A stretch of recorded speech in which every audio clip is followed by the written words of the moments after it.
Thank you, Madam Speaker. You know, I didn't like the President's speech on January 6th either. I thought he was wrong to assert that the Vice President in Congress can pick and choose which electoral votes to count. He was wrong to set such a confrontational tone in a politically tense situation. But what did he actually say? His exact words were, quote, "I know that everyone here will soon be marching over to the Capitol building to peacefully and patriotically make your voices heard," unquote. That's impeachable? That's called freedom of speech. Now, he also threatened to oppose candidates in future elections. And by the way, that was directed at Republicans like me who'd resolved to uphold the constitutional process and protect the Electoral College. Well, so what? That's called politics. If we impeached every politician who gave a fiery speech to a crowd of partisans, this Capitol would be deserted. That's what the President did. That is all he did. He specifically told the crowd to protest peacefully and patriotically, and the vast majority of them did.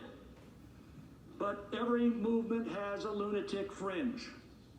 Suppressing free speech is not the answer. Holding rioters accountable for their actions is the answer. And we are.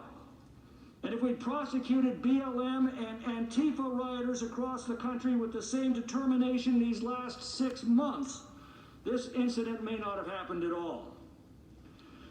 Now, short of declaring war, the power of impeachment is the most solemn and consequential act that Congress can take. To use it in this manner, in the heat of the moment, with no hearings, no due process, many members phoning in their votes after a hastily called debate, exactly 1 week before a new president is to take office, trivializes this power to the point of caricature.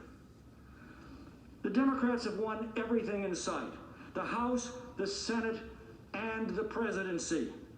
In a republic, that calls for magnanimity by the victors. Only in a banana republic does it call for vengeance. Benjamin Franklin warned us that passion governs, and she never governs wisely. In our passions this week, we've set some dangerous new precedents that will haunt us for years to come. Yesterday, we redefined intemperate speech as a physical incapacity requiring removal from office. Today, we define it as a high crime and misdemeanor. Well, the moment any member of this body gives an impassioned speech and the lunatic fringe of their movement takes license from it, be prepared to answer to this new precedent that we established today. Now, I could cite plenty of provocative speeches made by Democrats that directly preceded violence this summer, but we've already had enough of that. You know, after 600,000 Americans had perished in the Civil War, Abraham Lincoln appealed to the better angels of our nature. He said, "With malice toward none, with charity for all, let us bind up the nation's wounds." Those words were so important to the unity of our nation, they're inscribed in marble at the Lincoln Memorial.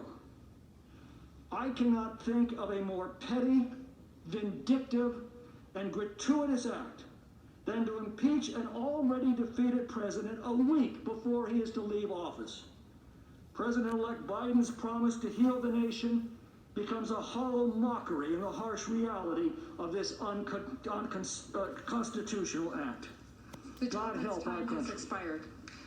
Yeah, Tommy. The gentleman from Ohio reserves. Reserve. The gentleman from New York is recognized. And now